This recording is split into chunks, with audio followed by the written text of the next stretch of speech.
Vamos voltar para esse universo de super-heróis. Falar sim de mais um filme da DC. Dessa vez o nosso super-herói é o Besouro Azul. Mas antes de entrarmos mais a fundo na discussão sobre esse filme, já se inscreve no canal, deixa aquele like bacana.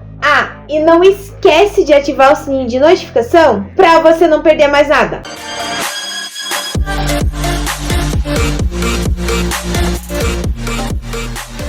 O filme Besouro Azul chegou ao cinema, se eu não me engano, gente, lá pelo dia 17 de agosto, mais ou menos. E vai nos levar a acompanhar o personagem chamado James Reis. Vai acompanhar esse jovem formado em direito que está procurando um novo emprego e acaba recebendo de uma jovem que é filha de um dos maiores empresas que existia lá na cidade dele, um escaravelho azul. E esse escaravelho acaba se unindo à sua coluna, o transformando no Besouro Azul. Gente, eu vou ser bem sincera, e não me xinguem por isso. Quando eu vi o surgimento do Besouro Azul, eu achava que ele tinha alguma coisa a ver com o Besouro Verde. Mas tecnicamente nenhum dos personagens tem um a ver com o outro, apesar dos dois serem da DC. Então, a gente começa a acompanhar o James sobre essa questão. Ele batalhar porque ele quer ajudar a família a batalhar a conseguir o emprego, e justamente quem supostamente oferece o emprego é nada mais nada menos que Jennifer Connelly, que é a filha de um dos maiores donos de indústrias que antigamente vendia armas, produzia armas. Só que em vez dela ajudar ele a conseguir um emprego, ela acaba dando esse escaravelho azul para poder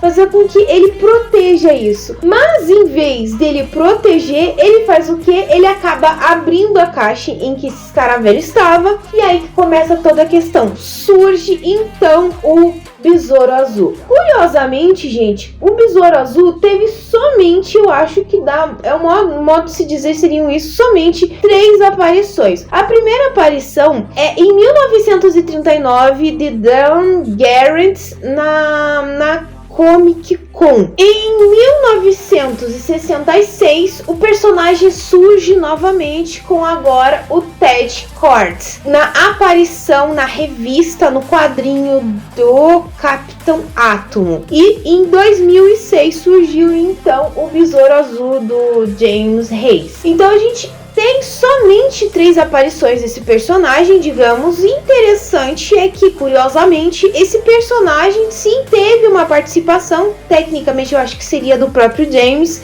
num episódio do Smallville. Então, a história do personagem, pelo que eu vi, gente, não me xinguem quem conhece o universo da DC, mas pelo que eu vi, o personagem dele, na verdade, é ainda um adolescente que está no ensino médio e acaba encontrando perdido o escaravelho azul. Enquanto no filme ele acaba ganhando do personagem que é a Jennifer, que é interpretado pela Bruna Marquezine. Então já existe essas diferenças sobre essas duas histórias já, que eu achei interessante. Claro, nunca vai ser possível produzir, né, deixar 100% fiel, mas existe essa diferença. Eu acho que até o fato de terem deixado o personagem um pouco mais velho faz muito mais sentido do que realmente deixar ele como adolescente. Mas também teria aquela questão de que talvez seria meio que uma coisa próxima ao Homem-Aranha, como se fosse, nós temos o Besouro Azul, que é o amigo do bairro, que é a ideia, talvez seja mais ou menos essa. Porém, vamos dizer assim, gente,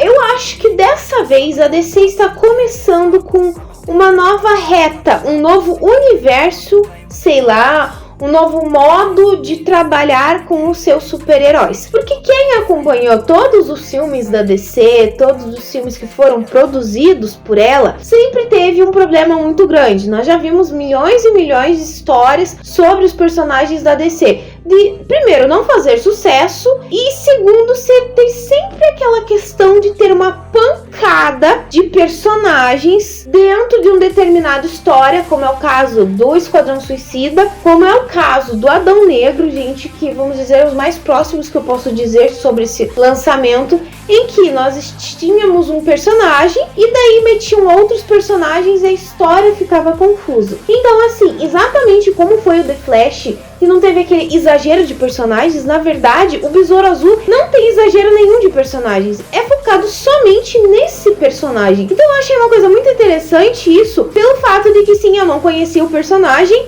principalmente a questão de toda a tecnologia que é o Besouro Azul. Sim, é um pequeno spoiler, mas eu acho que quem é fã e quem já viu o filme sabe que é uma tecnologia alienígena. Eu acho que talvez até no trailer deixe claro isso, que ele é uma simbiose, acho que é essa palavra que se diz, porque justamente ele vai se conectar, vai se ligar ao James, justamente ligando na coluna, para daí então criar todo o traje dele do Besouro Azul. Então quando a gente acompanha esse filme, o que eu achei fabuloso é isso. Nós temos a apresentação de um personagem e somente esse personagem. Então a DC realmente eu acho que está entrando num novo patamar, num novo nível, para desenvolver melhor as histórias deles. E é engraçado porque é um personagem cômico, em que muitos momentos das situações que ele vive lembra tanto o Scott do Homem-Formiga, como também aquela questão do Homem-Aranha de sendo o amigo do bairro, querendo ajudar o bairro, querendo ajudar a família, tentando fazer de tudo para proteger o bairro dele. O melhor jeito de se dizer é isso. E existe sim, na minha opinião, uma cena que não é spoiler, gente, desculpa, mas isso tem no trailer, em que ele tá no meio da rua e tá vindo um ônibus, ele corta o ônibus no meio. O modo, a expressão que ele faz, né, apesar de não aparecer o rosto do personagem, tudo, mas a expressão que ele faz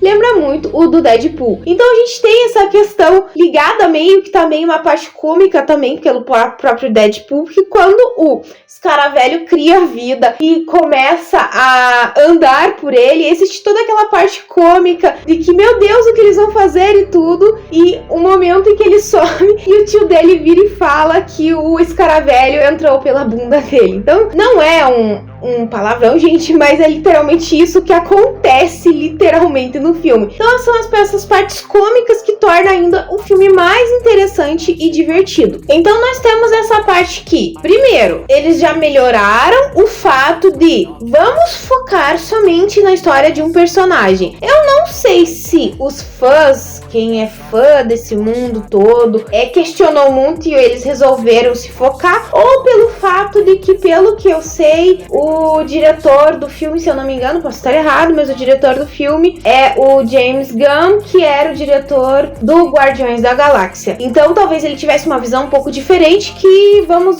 dizer assim, que vamos se adaptar ao diretor para que siga esse contexto. E sim, eu vou ser bem sincera, venhamos e convenhamos, pessoal, um trabalho de um filme em que vamos dividir os personagens para começar a introduzir eles é bem mais acessível e mais compreensível do que meter um monte de personagem junto e você não entender nada, principalmente quem não conhece o HQ, como é o meu caso. Eu acho que um outro ponto bem interessante também dessa história é que sim, ele vai se focar nesse filme nos outros dois Besouros Azuis que existiram na história. Então é interessante o fato de que um dos Besouro Azul foi justamente o pai da Jennifer, e ela explica por que ele resolveu vestir o manto do Besouro Azul. E nós entendemos, na verdade, até no começo do filme, contando sobre a questão do Besouro Azul, que existia toda a questão dele e que um dia ele acabou sumindo. E tecnicamente, gente, nós vemos que muita gente conhecia o Besouro Azul naquele mundo, naquele contexto, mas que simplesmente sumiu do nada. E daí nós temos também a questão do outro Besouro Azul, que a gente entende melhor como toda a questão do Escaravelho funciona para se ligar a seu hospedeiro. Então, assim, a história eu acho que ficou muito simples. No caso, você tem toda uma ação, o que prende o telespectador do começo ao fim, fora a questão de que ficou fácil de entender. Como eu disse, gente, o problema da DC sempre foi o fato de que ela não conseguia desenvolver a história corretamente pelo fato de colocar outros personagens e você se tornar uma coisa perdida. Então, assim, eu acho que ficou muito interessante isso. Esse trabalho que eles fizeram, principalmente a questão das escolhas de seleção musical, é maravilhosas. Nas cenas de ação, as músicas que colocam, e também aquela questão do próprio personagem do James crescer, entende? Com o desenvolvimento, com aquela questão de como ele começa a aprender a usar o escaravelho. Porque é interessante, gente, a armadura dele é uma tecnologia alienígena. Então, assim, o modo das armas e tudo vai muito além do que se pode imaginar. Então a gente vê o personagem realmente no começo do filme ter aquela questão de aprendendo exatamente como é o fato do Homem-Aranha, quando foi picado pela aranha e começa a desenvolver os poderes dele e a entender como funciona. Então nós temos esse desenvolvimento, essa linha de desenvolvimento do personagem, e a gente compreende isso, principalmente repetindo quem não conhece o HQ, já que, no meu ponto de vista, é uma história ainda muito recente. Como eu disse, surgiram somente 3 versões pelo que eu entendi. Não sei se no HQ tem mais, mas eu acho que não. Então existem 3 versões até agora do próprio Besouro Azul. Você entende no final do filme que existirão outros filmes? Existirá uma continuação? Sim, porque existe uma cena extra, e também o fato de que o personagem pode ter muito mais além do que nos foi apresentado. Agora, uma coisa muito cômica, gente, que eu vou ser bem sincera, que eu achei desse filme, é que sim, em muitos momentos ele lembra sim realmente Homem-Aranha. Eu não vou negar, principalmente uma cena que ele tem com o pai dele, que eu falei até pro meu amigo, que eu falei, cara, só falta ele virar e falar, com grandes poderes vem grandes responsabilidades.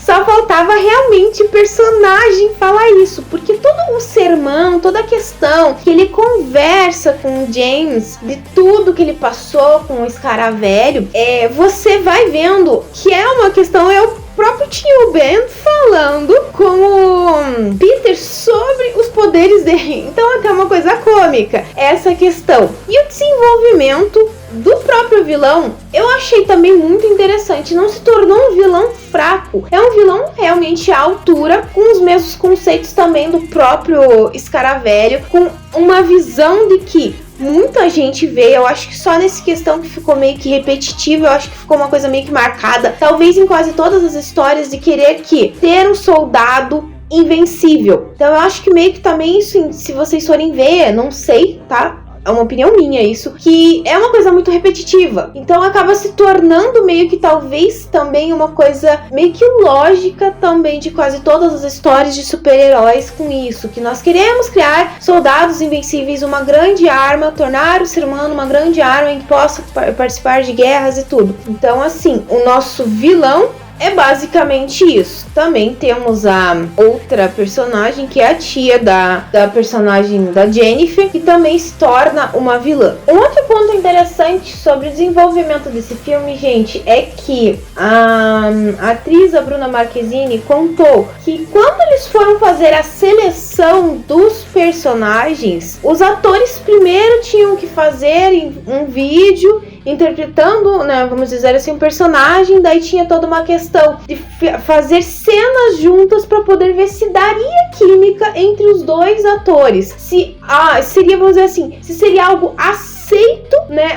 Nossa, curti a química entre eles, ficou uma coisa bacana. Justamente porque ela seria o par romântico do Besouro Azul. E um ponto interessante também, pelo que eu vi, gente, que na real o Besouro Azul era para ser lançado na plataforma de streaming da HBO. Porém, eles acabaram mudando para poder chegar para ser lançado nos cinemas. Uma outra curiosidade também desse filme é a questão da mudança da cidade. No HQ, a cidade em que ele mora é El Paso, que é uma cidade que existe nos Estados Unidos realmente. Porém, no filme ela foi modificada, foi mudada para se chamar Palmeiras City. Então é interessante tudo isso, o contexto do filme. Nós vemos que sim, eu acho que a DC, ela está entrando num novo patamar, num desenvolvimento um pouco melhor de filmes, e o que nos resta é esperar se realmente terá uma continuação, porque, vou ser bem sincera, eu acho que Besouro Azul demorou demais pra sair, porque,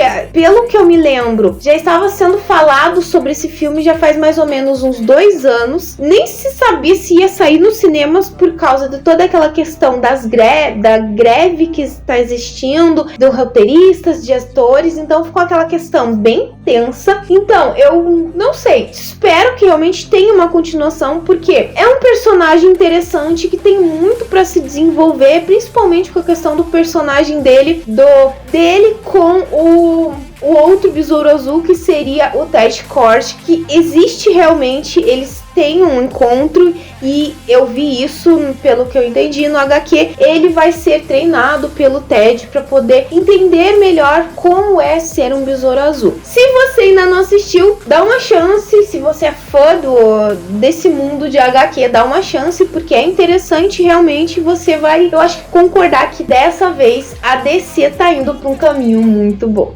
Bom, pessoal, eu vou ficando por aqui, mas antes de finalizar, eu vou deixar aquela perguntinha básica que eu sempre deixo no final do vídeo. Se você já assistiu Besouro Azul, qual a opinião de vocês sobre esse filme? O que vocês conhecem sobre o Besouro Azul? Quais as outras diferenças que existem entre o HQ e o filme? É claro, sem dar spoilers, pessoal, porque eu tentei dar o mínimo spoilers possíveis aqui. Então é só comentar aqui embaixo, ou me mandar uma mensagem no meu Face, no meu Twitter, no meu e-mail, no meu Instagram. Todas as minhas redes vão estar aqui embaixo. Já aproveita, já me segue lá no meu Instagram, que as postagens são diferentes que eu faço aqui. Se você gostou desse vídeo, então já se inscreve no canal. É só apertar esse botãozinho vermelho que tá aqui embaixo. E se você não deixou o like no começo do vídeo, deixe agora. Eu espero que vocês tenham gostado.